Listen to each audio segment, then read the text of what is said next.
Boa noite! Vamos começar hoje com mais uma live aqui no canal da Educação. E hoje eu vou estar chamando aqui o Vinícius, que vai estar conversando comigo.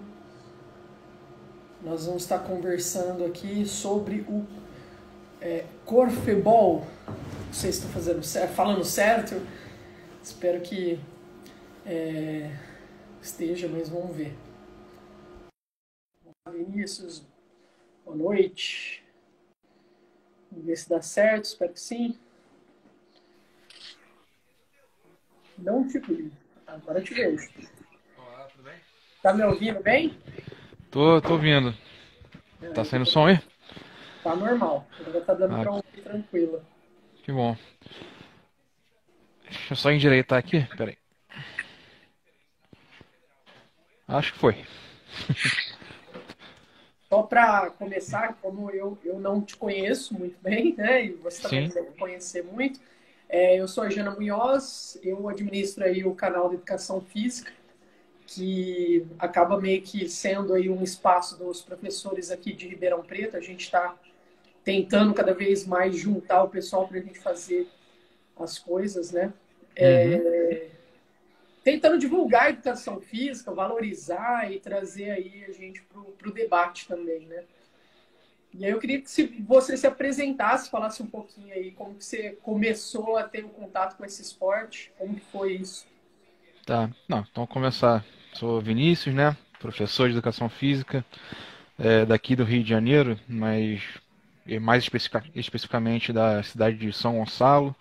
Também trabalho em Cachoeira de Macacu, não sei se vocês conhecem aqui, né? E moro em Maricá, né? Então, para quem conhece a região aqui, sabe que o negócio é distante, né? 60 quilômetros entre uma cidade e outra. E o Corfebol, eu conheci ele quando fazia faculdade, né, de Educação Física na UFRJ, e eu já era atleta de basquete, de handebol. Eu estava no meio da faculdade, mas eu já estava meio desanimado, estava entrando numa fase mais de estudo e tal.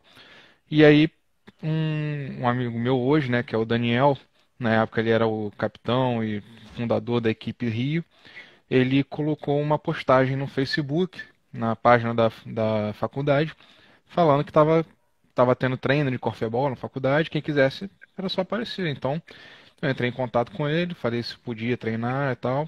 Ele falou que pode. E aí comecei a assistir um vídeo e quando eu olhei o vídeo eu não entendi nada do jogo, né? Vi um monte de gente jogando bola para lá e para cá, tentando acertar a cesta, né? Eu percebi, né, de cara que você tinha que atravessar a bola de um lado para o outro, mas eu não sabia como que eram as regras, né? Como que acontecia esse lance do homem e da mulher jogar junto. E eu achei isso interessante e fui lá treinar. Acabou que eu fiquei lá direto, comecei a treinar, larguei handball, larguei basquete e foi isso, né? E o corfebol, ele meio que me deu várias oportunidades, né? Uma delas foi jogar o Campeonato Mundial na Bélgica em 2015 e também jogar um Pan-Americano aqui no Brasil em 2014. Então foi uma coisa que trouxe e agregou não só um conhecimento, né, esportivo, mas também um conhecimento social. Porque você não, hoje é mais comum você ver os esportes misturarem homens e mulheres, mas 10 anos atrás era muito difícil, né? Você tinha alguns esportes que faziam isso, mas você não via isso de uma maneira generalizada, não via sendo divulgado. E acho que eu entrei exatamente na época em que isso começou a ter um boom assim, e hoje a gente tem vários esportes, inclusive campeonatos de futebol mistos, né? Então acho que teve uma força muito grande, né, essa questão do esporte misto. Tá, só para as pessoas que estão chegando agora e às vezes não sabem o que é o corfebol, só para ter uma ideia, eu vou só colocar aqui, o pessoal, não Uhum. sei se vai ficar, porque ele vai e volta, né? Ele tem aquelas. São as duas cestas, né? Uma de cada lado que a pessoa tem. E uma coisa até que gerou uma dúvida entre o meu grupo lá, que a gente estava conversando sobre isso, eu coloquei esse vídeo lá. Uhum. E é uma equipe, ela pode fazer ponto em qualquer uma dessas cestas, esses alvos, como vocês chamam, Não, ou não, olha só. cada uma é de um lado. Ele é um esporte de invasão, tá? Então você não pode fazer cesta. em qualquer uma. Ali você tem uma equipe com 8 jogadores, só que esses 8 jogadores são divididos em 2 quadrantes. Então, um quadrante está defendendo na metade da quadra e o outro quadrante está defendendo do outro lado. Está defendendo, não, está atacando do outro lado. Então, o objetivo do quadrante que está defendendo é roubar a bola e passar para o seu time que está do outro lado atacando. Entendeu? Então, você não pode invadir, né? Por exemplo, a defesa não pode invadir a área do ataque e o ataque não pode invadir a área da defesa. Então ele Tá. é um jogo que se torna obrigatoriamente é, de equipe, né? Vamos dizer assim, não tem individualismo. Posso só entender aí, então? Calma aí que eu tô meio perdida. São 8 pessoas. 4 da minha equipe só vai ficar de um lado, ela não vai para o outro lado. Não, isso. Se ele está na defesa, ele vai ficar só na defesa. E Calma, isso aí tem que tem que fazer estar uma misto? ressalva. Isso tem que estar misto ou não? Sim, são 2 homens e 2 mulheres em cada quadrado, né? E aí, quando que essa equipe que estava na defesa vai passar a atacar? Quando acontecerem 2 pontos. Independente de quem fizer, aconteceu 2 pontos, todo mundo troca de lado e também troca as funções. Então quem estava atacando passa a defender. E vice-versa. Entendeu? Deu para entender ou ficou muito Sim, complicado? sim, não, entendi. Aí outra dúvida que eu tenho também é que eu vi que falaram que homem não pode, só pode marcar homem, mulher só pode marcar mulher, é isso? Perfeitamente. Você tem a regra de gêneros, né? Que homem pode marcar homem, mulher pode não, e mulher só pode marcar mulher. Quando acontece uma marcação do sexo oposto no momento de ataque, né, de lançar a bola para a defesa ou em movimento, é marcado um pênalti direto, se for no ataque, né, ou se for ao contrário, no momento de defesa, é uma falta comum, numa transição da defesa por ataque, por exemplo, é uma falta comum e se for continuar, toma amarelo e se fizer de novo, toma um cartão vermelho. Tá? Então nunca pode defender o sexo oposto. E se ele estiver próximo do cesto lá, como que vocês chamam? É cesto? É É cesta? sexto, é sexto. O nome Corfeball, ele vem de Korfball, né, com K, Korfball. Korf é cesta e o ball é bola. Então é bola na cesta. É como se fosse um basquete, basicamente o nome, só que é um nome holandês, né? Ele surgiu na Holanda? Como que é? Sim, ele surgiu na Holanda em 1902 e foi através de um professor de educação física que ele se inspirou num jogo chamado ringball, né? Então ele pegou essa ideia do ringball e trouxe para as aulas de educação física, só que lá eles não tinham 8 jogadores, né, 8 contra 8. Ele botava mais gente na quadra, então chegava a 10, 12.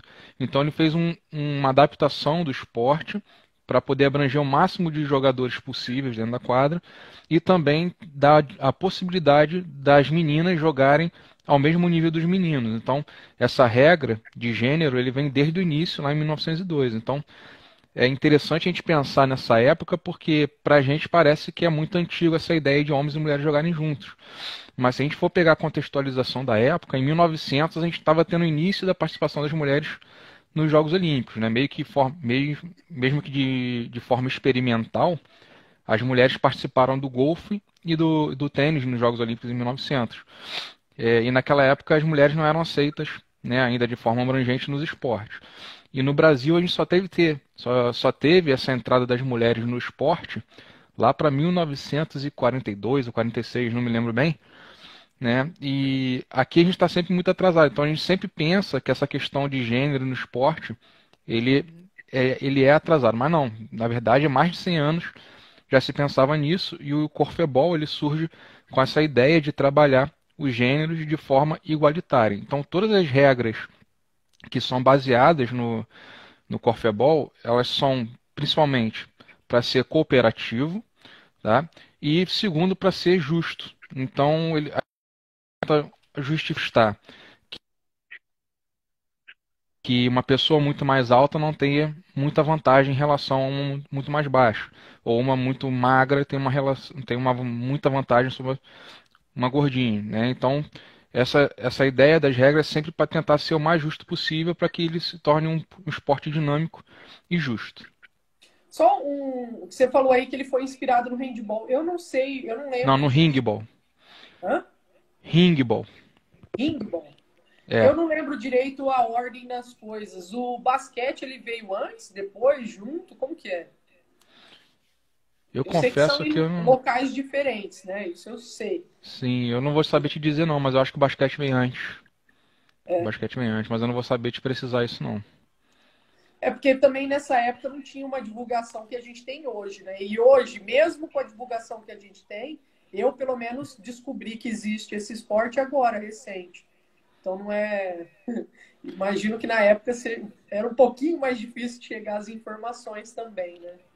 É, eu acho que, com certeza, naquela época as informações demoravam muito mais a chegar nos outros lugares, nos outros continentes, mas eu acho que a não divulgação do esporte, ela não se dá porque ela foi mal divulgada hoje em dia, né? A gente tem a Federação Internacional, que tem um trabalho muito forte de divulgação na mídia, né, nas redes sociais, e a informação chega. Só que eu acho que ela não é retida justamente por conta dessa ideia dessa mista, né? A gente, historicamente, a gente dá mais suporte para os esportes que tragam, entre aspas, mais virilidade. Então a gente encontra aí o futebol, né, que foi que deu o boom nos esportes, que transformou os esportes em mercado, vamos dizer assim. O Uhum. basquete, que se a gente for olhar agora para os Estados Unidos, ele tem tanta força no mundo quanto o futebol, e todos eles são, quando a gente vê esses jogos, a gente vê um sentimento de virilidade, de força, de velocidade, né? Então, quando a gente coloca homens e mulheres jogando juntos, aí eu te digo, 10, 20 anos atrás, são esportes que não trazem grandes públicos, né? Ele está começando a ter mais público agora, acredito eu, por conta do crescimento da informação e por conta do crescimento do feminismo. Então, hoje a gente tem lutas feministas muito grandes no mundo inteiro e isso faz com que os professores, né, de universidade, de escolas, comecem a ver outros métodos para apresentar esportes para os seus alunos. E quando você vai pesquisar na internet lá, esportes mistos, uma das primeiras coisas que aparece é o corfeball, né, junto com o Ultimate Frisbee. Então eu acredito que as lutas sociais elas trabalham diretamente para poder fazer essa divulgação do esporte, por isso que a gente está tendo um boom do corfebol nesse momento e não teve antigamente. O Rodolfo ele está perguntando aqui quando o adversário está em menos de 1 metro, o arremesso não pode ser válido? Como que é isso? Na verdade, tem que fazer uma ressalva. Por quê? Tem uma regra que se chama defendido. Então, quando você está com a bola, se tiver um jogador a 1 metro de distância, tentando defender a bola e equilibrado entre você e o poste, você não pode arremessar. No entanto, se você estiver em movimento, né, pegou a bola, um passe, em movimento, deu os 2 passos e arremessou, né, ou um passo, tanto faz, você pode arremessar, independente de estar defendido ou não. Então, essa regra de defendido é para evitar que os jogadores fiquem parados, né, e isso transforme o jogo num jogo não dinâmico, né, que só passa a bola e arremessa. Então, não é isso. Você tem que estar sempre em movimento e fazer com que o jogo se torne cooperativo. Então, basicamente, o jogo é de movimentação de quem está sem bola. E não pode quicar a bola em nenhuma hipótese, né? Não, pode. Você, Pode? o que você, o que acontece? Quando você pega a bola, se você não for fazer a movimentação para arremessar, você tem que parar. A partir do momento que você para, aí você não pode andar, né? Você não pode dar 2 passos. Você pode pivotear, igual no basquete, né? Definir um pé de base. E se você retornar para o seu local, você pode trocar o pé de base. No basquete não pode. Se você Mas definir você um pé pode de bater base, a bola? então, eu vou chegar lá. Então, se você trocou o pé, tanto faz.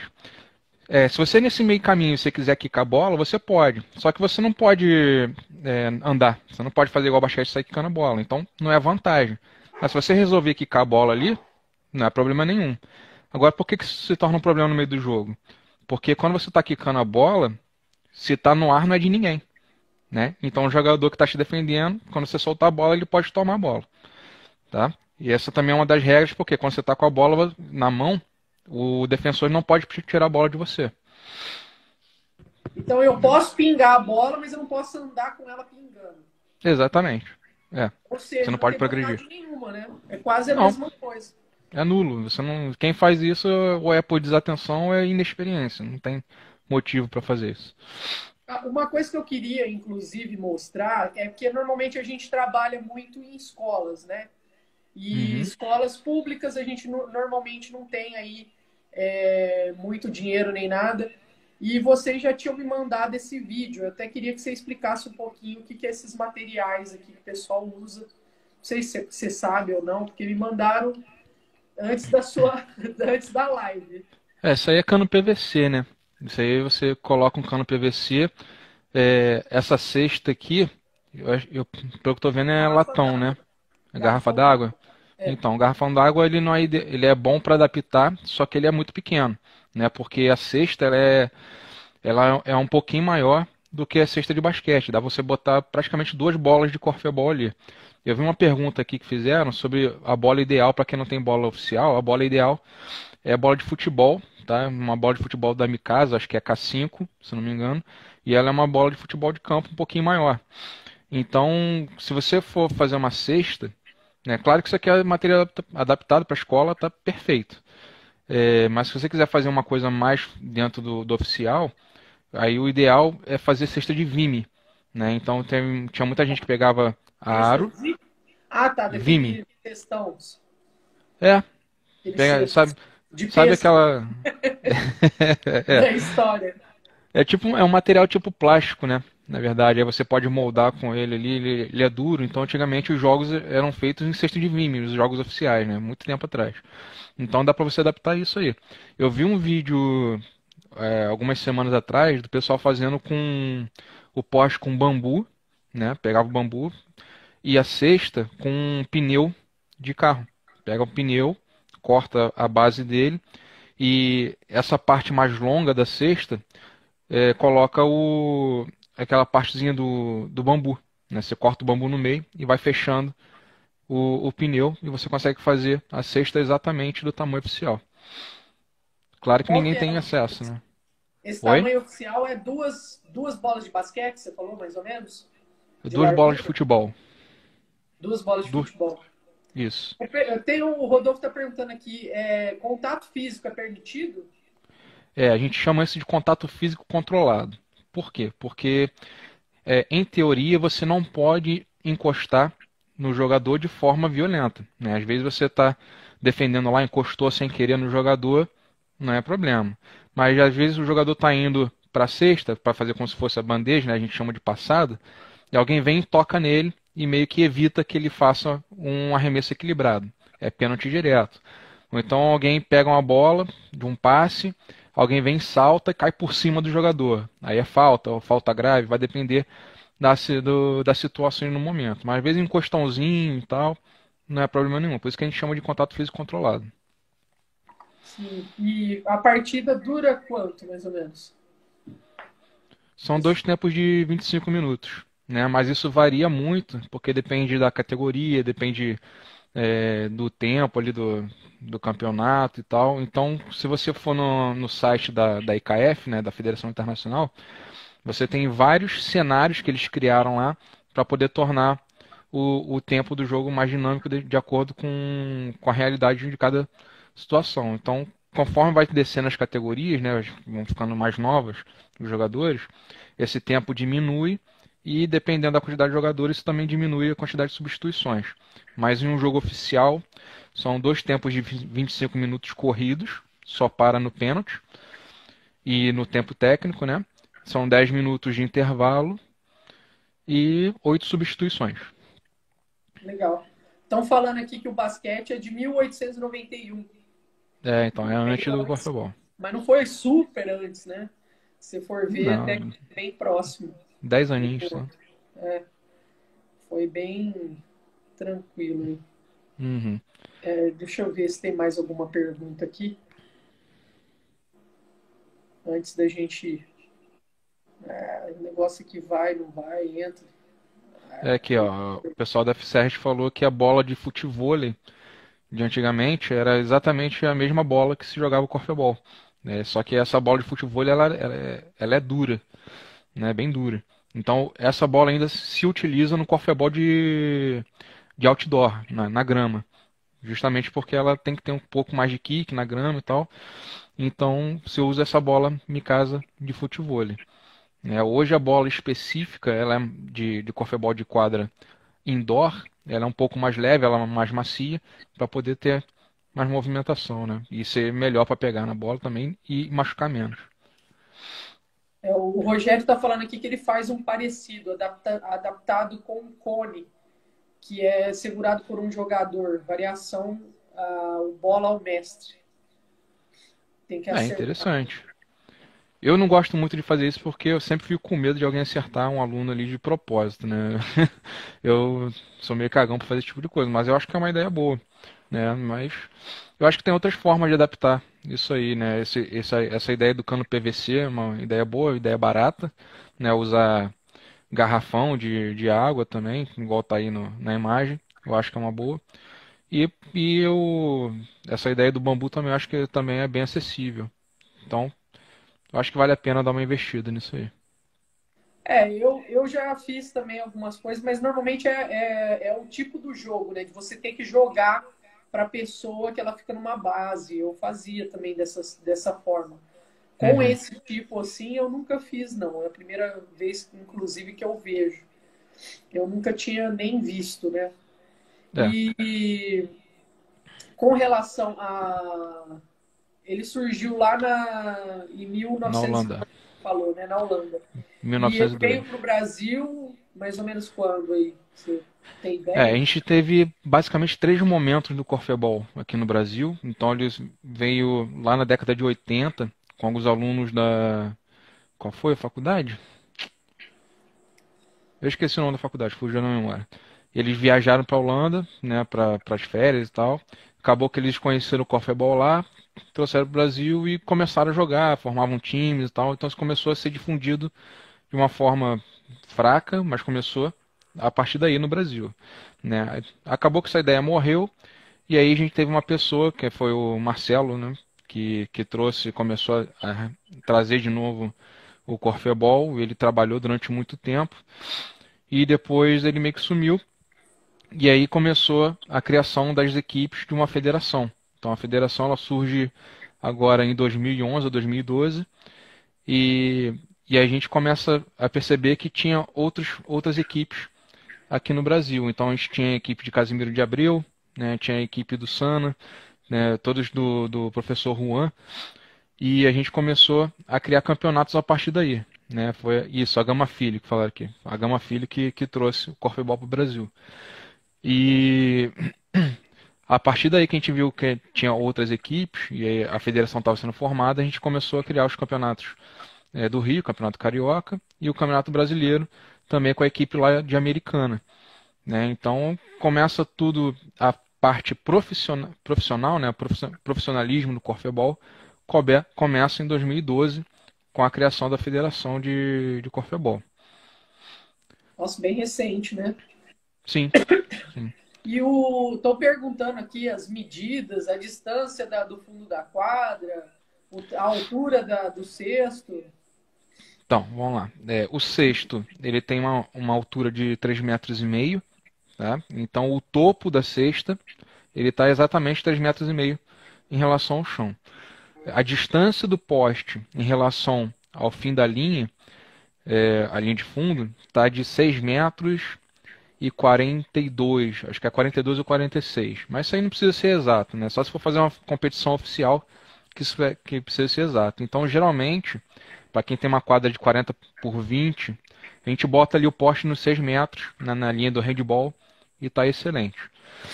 É, A quadra, já falei, é o tamanho de 40 por 20, né? Tem uma área de substituição ali no meio.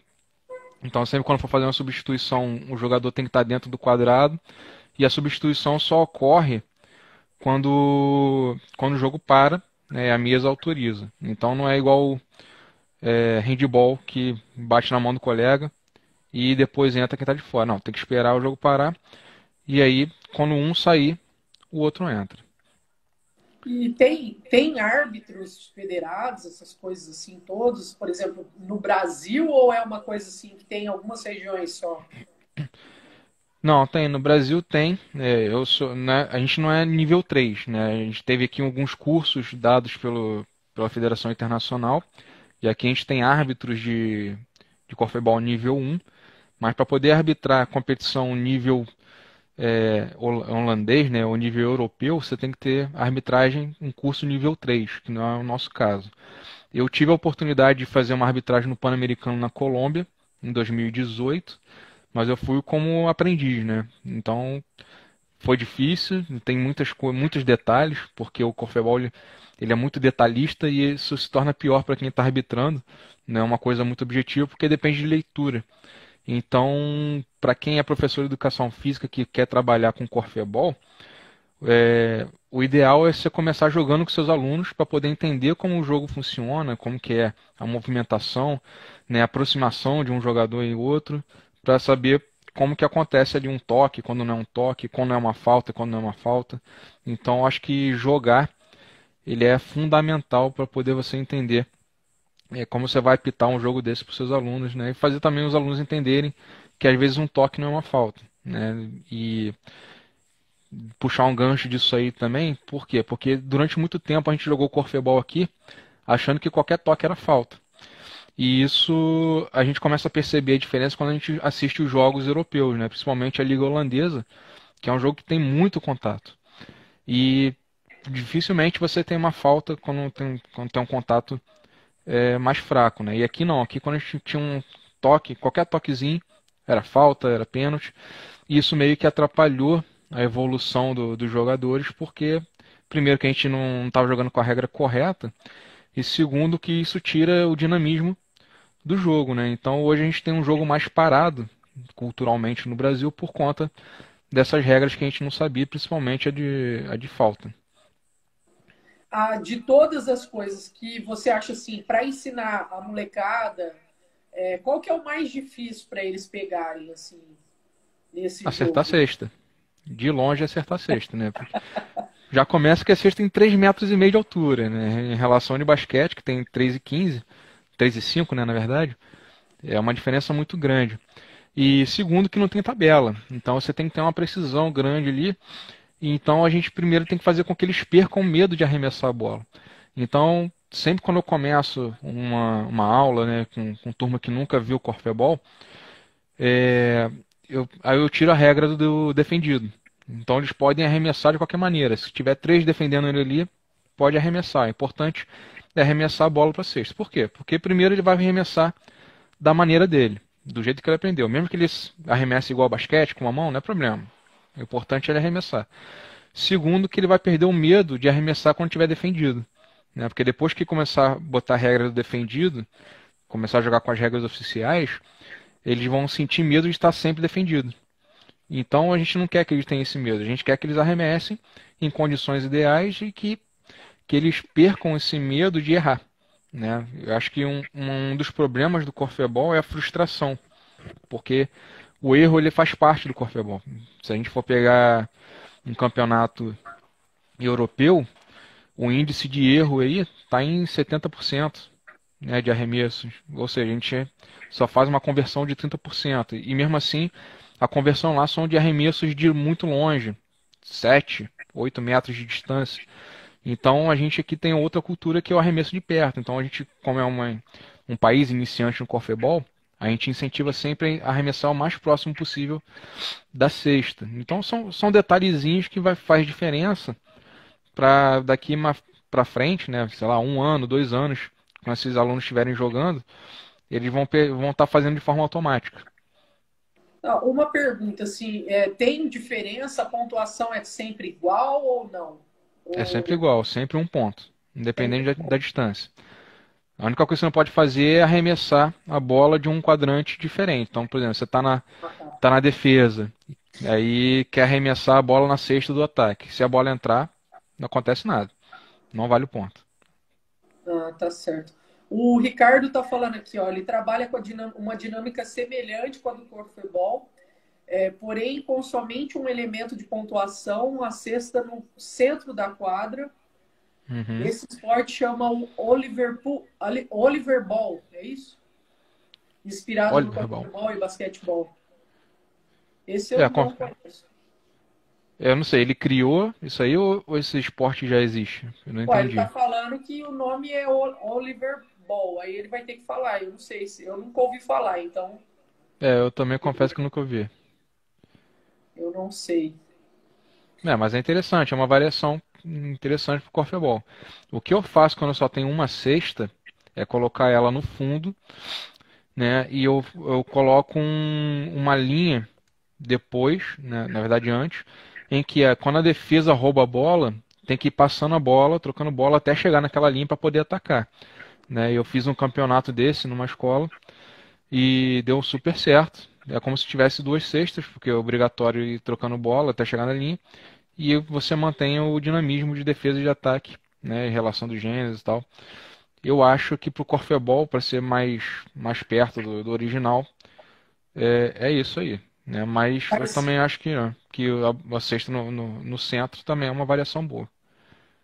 e aí, como que é? Não, mas aí que você está falando, a pessoa vai até o meio, aí continua 8 pessoas, 8 contra 8, ou é 4 contra 4 e só 4 contra muda. 4.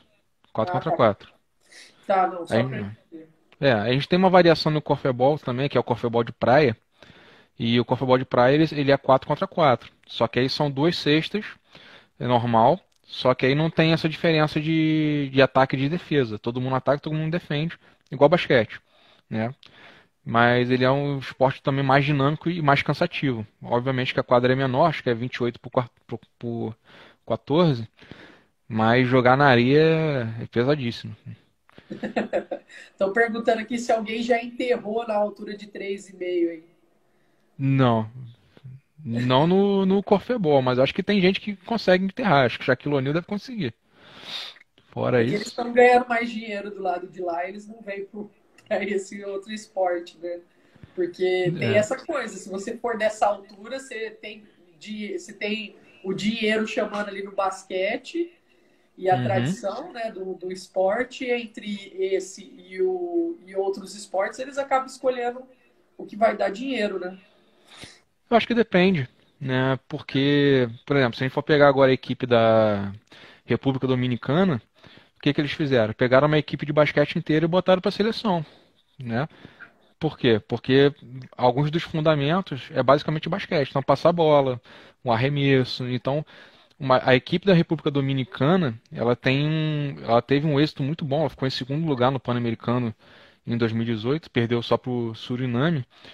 E aí eles tiveram essa ideia de pegar uma equipe de basquete. Então, você tem formas de investimento, né? Eu acho que o problema dos Estados Unidos é porque passa daquilo que eu falei, né? Da questão de virilidade, de esportes serem separados por gênero. Esse negócio de começar ainda esportes de gênero juntos, está começando lá muito devagar. Mas eu acho que está começando também. Daqui a pouco o corfebol vai começar a crescer lá. Aí vai ser difícil, né? Porque eles pegam as coisas e transformam e começa a vender para todo lado também, né? Lá o dinheiro fala mais alto, né? Eles mudam aí até um pouco. E aí, para as crianças entenderem a regra, eu sei que o mais difícil para eles é acertar a cesta. Mas Uhum. tirando essa parte, para entender a regra, qual que é a regra que você fala assim, não, essa regra, eles toda hora estão se perdendo. A única regra que eu falo para eles é que não pode andar com a bola. Só isso.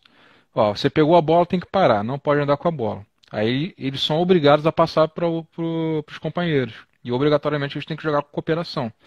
Quando eles entendem o fundamento da cooperação, aí eu começo a introduzir outras regras. Ó, você pegar a bola, você pode dar 2 passos, né? Você não pode arremessar quando está defendido.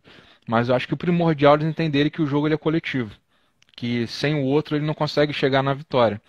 Pode fazer uma cesta ou outra, alguém pode ser mais habilidoso, mas se você não conseguir fazer com que seu companheiro se desmarque, né, ou pegue a bola numa posição mais favorável para poder gerar um ataque, a individualidade dele não vai adiantar de nada. Ah, o Rodolfo está perguntando, tem uma forma correta de arremesso? Ou que é melhor, mais eficiente? O melhor arremesso é aquele que você acerta, de Ah, longe, mas a né? gente sabe no Não, basquete, por exemplo, que tem um jeitinho que eles sim, querem. então. Assim. Aí eu vou falar do basquete. O basquete a gente tem a técnica da mão, né, da munheca, da extensão e por aí vai. Mas se a gente for pegar mesmo essa técnica do basquete, ele tem variações. Então eu já vi gente, o Alex, por exemplo, que jogou muito tempo na seleção. Foi na seleção? Não lembro. Acho que não, acho que foi uma equipe do Pinheiro, não lembro. Uma equipe de São Paulo jogava basquete, ele arremessava com o braço aberto. Ele fazia isso aqui, botava do lado aqui e acertava. Acertava. Ou seja, você tem a técnica do basquete, mas tem essas variações. No corfebol a mesma coisa. O que a gente fala é que o corfebol tem uma cultura de arremesso com as duas mãos.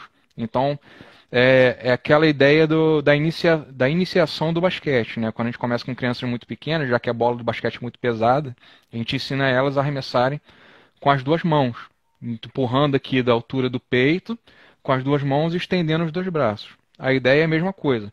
Por que que a gente usa essa técnica? Primeiro, por conta da distância, né? Se você for fazer um arremesso de 8, 9 metros, você tem que ter o máximo de musculatura trabalhando nesse arremesso. Então, os dois braços ele vai te dar força e equilíbrio para poder fazer esse arremesso. E segundo, é porque ninguém pode tirar a bola da sua mão. Diferente do basquete, que você tem que usar toda a extensão do braço para poder dar mais altura, no corfeball, independente da altura que você arremessar, o jogador não pode tirar a bola da sua mão. Então você usa as duas mãos para você ter mais equilíbrio na hora do arremesso e isso acaba facilitando para as crianças, tá? Mas se tiver alguém que arremesse com uma mão, por exemplo, no Brasil a gente tem o Hugo, e na minha equipe de Maricá também tem o Enio, os dois são ex-jogadores de basquete, e os arremessos deles são com uma mão, né? E cai tudo. Os caras arremessam e acertam. Eu vou mudar o arremesso deles para as duas mãos? Não. O único problema que tem no corfeball de se arremessar com uma mão é a questão de onde você recebe essa bola. Então, se você recebe essa bola vindo da direita, se você é um jogador destro, você vai conseguir arremessar essa bola equilibrado. Se essa bola vem da esquerda, né, você já não consegue arremessar essa bola com uma mão só estando equilibrado. Então, alguns detalhezinhos só que eu acho que não vale a pena aprofundar muito aqui. Então, se para quem está com dúvida do que ensinar para uma criança, o ideal é com as duas mãos, saindo da altura do peito e estendendo as duas mãos, os dois braços. Aqui em Ribeirão Preto, que eu sou aqui de Ribeirão Preto, né? A gente Uhum. tem. Deixa eu só trocar aqui. A gente teve uma época atrás, né, na época que o basquete era um pouquinho mais de moda, tinha as equipes femininas aqui de Ribeirão Preto que jogavam, e era bem característico, uma das equipes que eles jogavam sempre com as duas mãos aqui, então elas abriam para cá. Sim, é E o exatamente isso. treinador sempre falava, elas são meninas, eu vou treinar elas, elas não têm força, tem que ser os dois. E na época tinha muita gente que às vezes criticava, mas não é assim, o arremesso do basquete é diferente. E aí, mas assim, eu já vi as meninas, elas treinavam, elas acertavam e jogavam desse jeito. E era o jeito que eles treinavam. Era bem forte até a equipe aqui. Sim, eu sempre pego a ideia do tênis, né? Já percebeu que tem atletas que quando faz o backhand, tem atletas que fazem com um braço, tem atletas que fazem com os dois braços. E por que que isso acontece? Porque no tênis, né, geralmente no alto nível, esses jogadores começam muito cedo, começam a treinar com 4 anos. Então uma raquete para uma criança de 4 anos é muito pesada, e ainda tem aquela bola batendo lá que está tremendo o corpo dela todo. Então o que que os treinadores fazem? Ensinam eles a segurar a raquete com as duas mãos para fazer o backhand. E aí quando eles chegam no alto nível, eles não vão mudar o backhand para fazer com forehand, com uma mão só, né? Eles vão manter as duas mãos. Então a ideia do arremesso é o mesmo. Para que eu vou mudar um arremesso de duas mãos que está caindo para uma mão que ela vai ter que se adaptar? Isso vai gerar uma demora, né, de adaptação e às vezes ela não vai nem conseguir se adaptar e vai começar a errar, né? Então essa é uma ideia que, que eu acho que deveria cair por terra, não só dos professores de educação física, mas também dos treinadores principalmente, né? Porque eu acho que a técnica tem que ser ideal para que aquela pessoa se adapte, né? E, por exemplo, se um professor falar assim, eu quero estar trabalhando isso, não consigo fazer nesse momento a cesta para colocar ali naquele espaço. Vamos hipoteticamente, ele quer testar a dinâmica do jogo antes de fazer a cesta. Uhum. Você acha que usando a tabela do basquete ali atrapalha muito? Porque eu Não, sei que. não atrapalha não. A ideia é jogar a bola pro alto e tentar acertar. Então, se tendo uma tabela ali ou não, claro, se você não tem condições de fazer uma sem tabela, eu acho que qualquer condição é válida. Então, eu não vejo problema nenhum. Desde que elas estejam gostando do jogo e estejam aprendendo ali, qualquer É, coisa é válida. Até o jogo dos 10 passos é válido. não, eu já vi gente usando a tabela de basquete, inclusive para o ball, né? Eu não sei nem se eu estou Sim. falando certo, mas é a forma de adaptar para alguns materiais. Mas é bem interessante. Eu achei assim que a gente podia até começar a pensar de trazer esses outros esportes, né, que são um pouco diferentes e que a maioria Uhum. das pessoas não conhecem. E eu acho que essa dinâmica de trazer os homens e as mulheres jogando juntos é uma coisa assim que eu diria infelizmente é inovador, porque muitas vezes a gente não vê isso em lugar nenhum, né? Não vê as pessoas usando esses recursos. Tem até escolas que ainda trabalham meninas num horário, meninos num outro horário, ou Uhum. separados, né, aula de educação física. Então, é até um pouco mais difícil. Eu acho que o interessante do corfebol, né? Não só do corfebol, mas de outros esportes mistos, é que você aprende a reconhecer o outro, né? Então você tem essa ideia das mulheres que são sexo frágil, e quando a gente vê um jogo oficial de corfebol, que as meninas estão correndo, estão defendendo, fazendo cesta pra caramba, você começa a meio que desmistificar essa ideia de que existe um sexo frágil, né? Existem diferenças biológicas.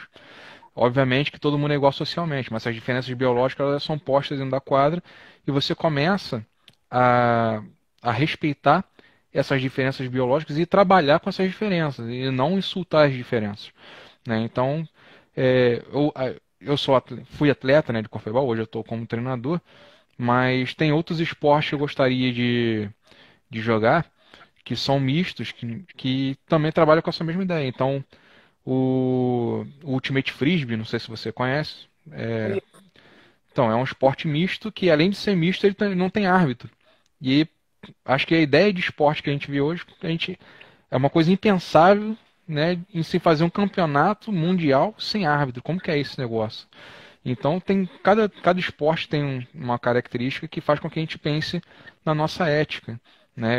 Assim como o Ultimate Frisbee tem o fato de não ter árbitro, o corfebol tem o fato de ser obrigatoriamente misto e você fazer um jogo cooperativo. Né? Entender que se você não passar a bola para o seu companheiro da sua equipe, você não consegue jogar, porque você não pode andar com a bola. Bom, legal. O Rodolfo aqui está falando, deixa eu ver. O Corfebol, enquanto seleção, se sustenta através de patrocínios? Não, não tem patrocínio nenhum. Né? Seleção, a gente pode chamar de patrocínio. Cada um banco o seu. Então isso se torna um problema porque quando a gente viajou para o Mundial na Bélgica em 2015, cada um pagou o seu, então a gente tinha atletas gastando entre 6 e 7 mil reais para poder competir. Isso porque a gente conseguiu diminuir os custos, dormindo nos clubes de lá, né? A gente fez treinamento, a gente ficou em casa de família, então a gente diminuiu drasticamente os custos. Mas o campeonato do ano passado, por exemplo, que foi na África do Sul, a gente não teve a mesma comodidade que a gente teria na Bélgica. Então a gente não conseguiu levar uma seleção porque não tinha dinheiro. Os atletas não tinham dinheiro. Então os atletas conseguiram a vaga no Pan-Americano, mesmo a gente tendo ficado em terceiro. A gente não conseguiu a vaga no Pan-Americano, mas depois a República Dominicana também que tinha conseguido a vaga não pôde ir porque, por falta de dinheiro.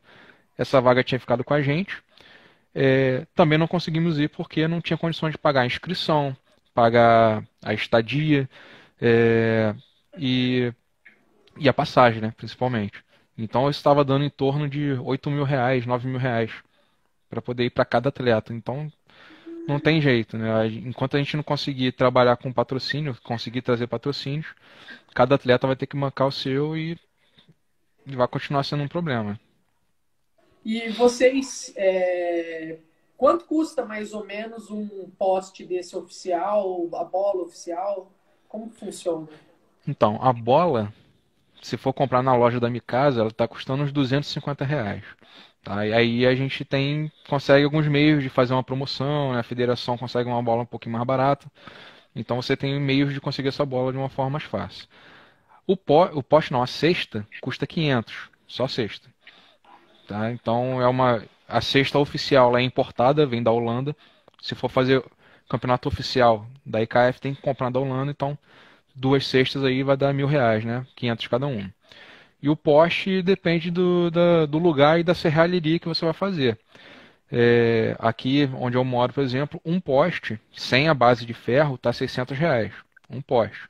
Se for fazer a base, mais 300, 400. Então um poste desse sai caro, né? Mais de R$ 1.000. Em São Paulo, em Americana, a gente consegue com a Luciana lá, ela tem os contatos, ela consegue um pouquinho mais barato isso aí. Então, por isso que varia do local, né? Mas eu botaria o total de um poste junto com a cesta aí, R$ 1.500. Tudo isso oficial, né? Que a gente está Sim, falando, né? tudo oficial. E esse com cano de PVC, ele dá para a gente começar, não tem muito problemas de ficar caindo toda hora. Esse que o pessoal faz adaptação. Talvez, mas é pouca coisa. Não dá pra fazer. Entendeu? E quando a bola bate ali, mesmo que o poste vai cair, como tem muito jogador ali embaixo, dá tempo de segurar. Então não é tanto problema para uma aula, né? Para fazer um jogo oficial, ele pode se tornar um problema, porque é maior potência, né? Algum jogador pode bater ali, o negócio cair e quebrar. Então, para um jogo, for fazer um jogo quadra inteira, 8 contra 8, eu acho que o PVC só serviria para uma aula de educação física mesmo, mais nada. Você está subestimando a aula de educação física, porque a molecada também, se bobear, tende a subir ainda no poste. Tem que tomar cuidado. É verdade. Não é bem assim também, não. Então, por isso que eu estou perguntando, porque senão Quando eu ficar falo levando isso, eu falo pra toda hora no criancinha, né? poste. Hã? Quando eu falo isso, eu falo pra criancinha, né? Pra adolescente, aí a gente tem que fazer. Aí você tem que dar uma atenção mais pra base, né? Que seria o ferro ali no chão, porque ele tem que ser maior pro poste não cair. Mas Você já deu aula em depende, não. escola pública? Eu dou aula no estado aqui do Escola Rio. pública. E É eles pública. não sobem nas coisas? Não, Mesmo não. as criancinhas. Não, não, porque eu meio que dou uma doutrinada, vamos dizer assim, na sala, né? Falo o que pode, o que não pode. Se acontecer isso, eu vou tirar mesmo. E já tive que tirar alguns. E aí, quando eu tiro o primeiro, tiro o segundo, o negócio acaba. Entendeu? Então, eles entendem. Não é tão difícil assim, não. Tá certo.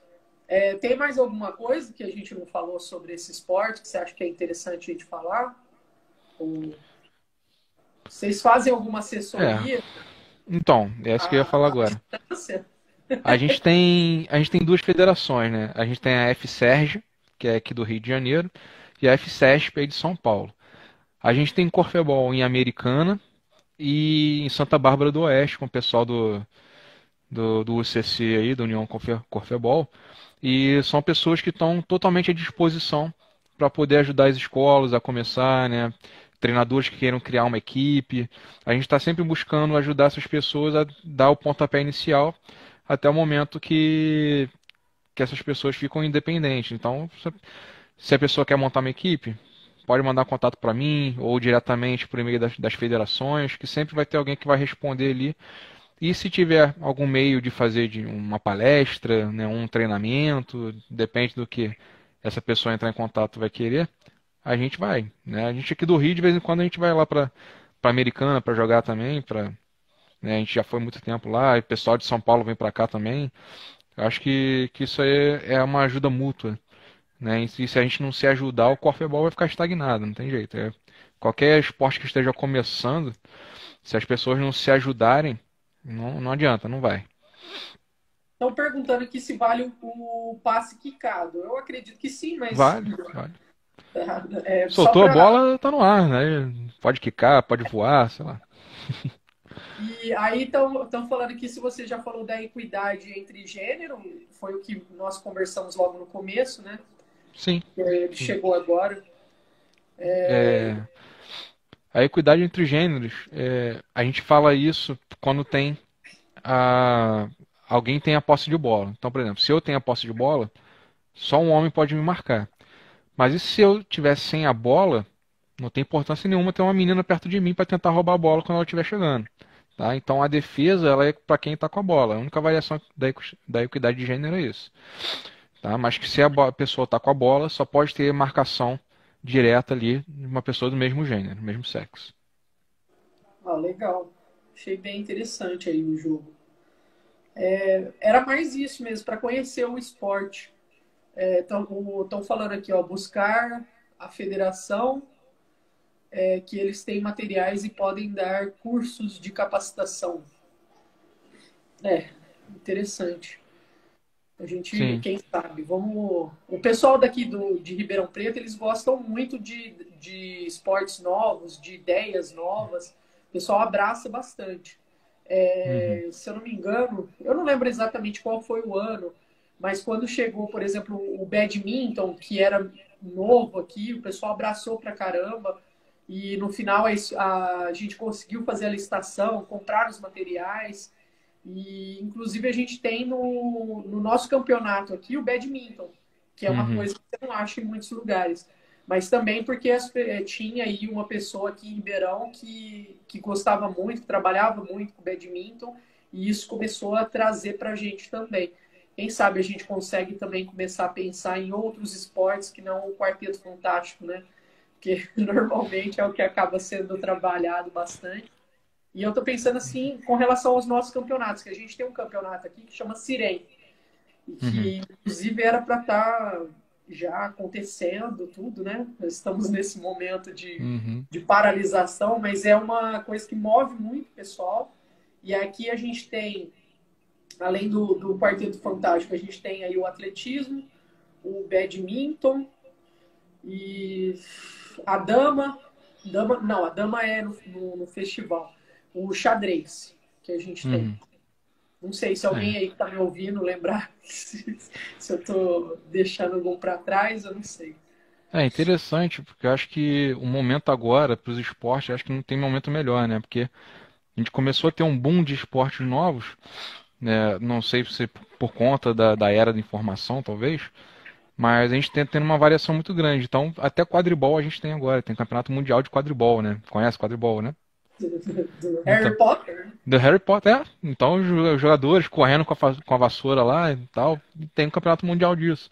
Tem o Mambol também, que é um esporte brasileiro, né? E o badminton, que você mesmo falou. Ou seja, a gente tem muitos esportes surgindo, muitos esportes ficando em evidência. Então acho que não existe momento melhor para a gente trazer novos esportes, assim como o corfebol, para poder trabalhar na escola e não só trabalhar na escola, né? A gente poder jogar no dia a dia, entender, fazer coisas novas, né? o Rodolfo está perguntando aqui se tem alguma regra que impeça o time de arremessar só com os homens. Das mulheres Não, não, não não. tem nada.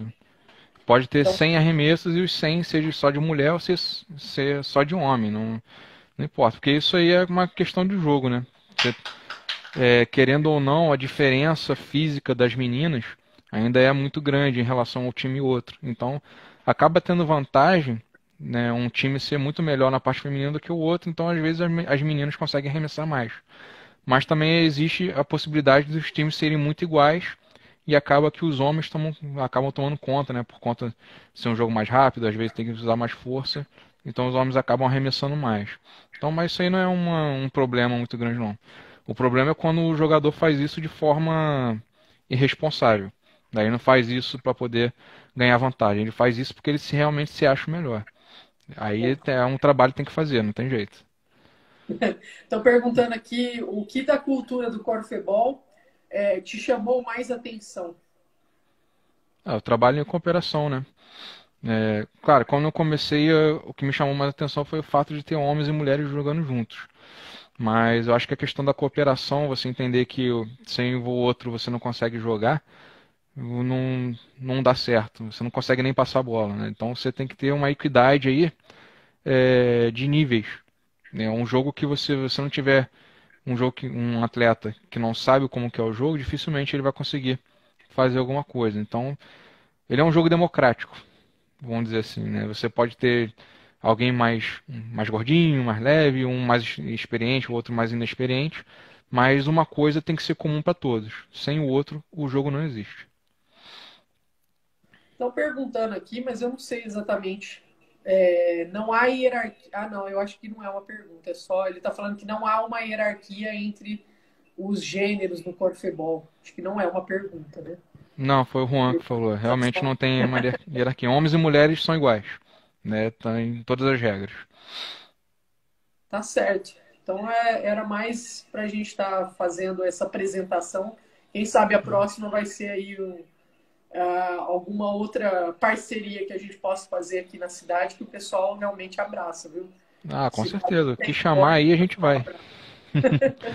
Então vamos ver como que a gente faz aí para trazer, né? Vamos acabar primeiro esse tempo agora, essa temporada de quarentena, Ah, e sim. aí, quem sabe a gente começa a pensar, porque eu estou, inclusive, trabalhando na parte coordenação. Eu não gosto muito desse nome, mas eu trabalho meio que na coordenação da educação física. E uma Uhum. das coisas, das funções que eu tenho que fazer é a organização do Cirem. Então a gente pode até pensar juntos com os professores, só que nada é feito sozinho, né? Sim. Eu, particularmente, eu gosto do trabalho em equipe de tudo. Às vezes é complicado, porque o professor às vezes tem muita aula e a gente está ali chamando eles para as coisas. Uhum. Fica bem cansativo, bem pesado, mas eu acredito que vale a pena. E quando der, eu quero voltar lá para a sala de aula, fazer o meu trabalho e também participar com o próximo coordenador, quem tiver lá para a gente continuar fazendo as coisas pela educação física. Sim. Vinícius, eu quero te falar muito obrigada. Foi bem interessante aqui para conhecer um pouco mais sobre esse esporte. E vou manter contato com você, viu, para a gente poder pensar algumas coisas, algumas estratégias, para a Uhum. gente começar a trazer esse esporte para cá também.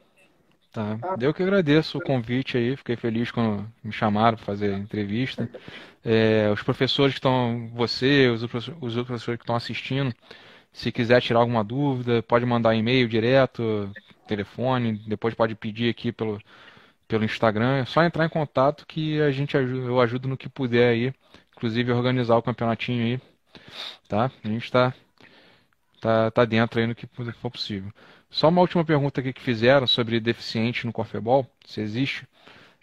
Existe, tá? Existe corfebol adaptado, só que não vejo vídeos dele no YouTube.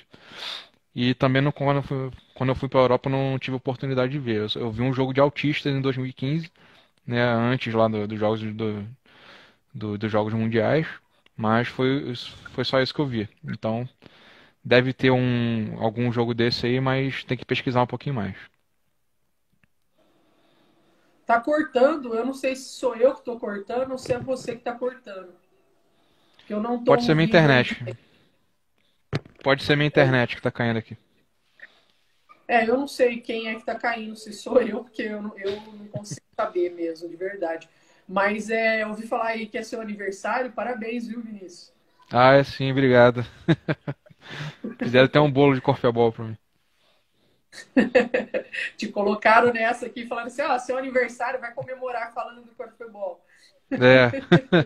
Ah, não tem melhor coisa Tá pra mim, né? certo? Tá certo. Muito obrigada e já tá dando aí 1 hora, já tá até me avisando aqui que vai desligar. Então, Uhum. obrigada mesmo e vamos manter aí o contato, quem sabe já começa a trazer o Corfebol para cá, para Ribeirão. Pessoal, abraço, Tomara. viu? Isso eu te garanto. Ah, que bom, tô contando com isso. Obrigado aí, tá? Obrigado. Tchau, tchau. Tchau, tchau.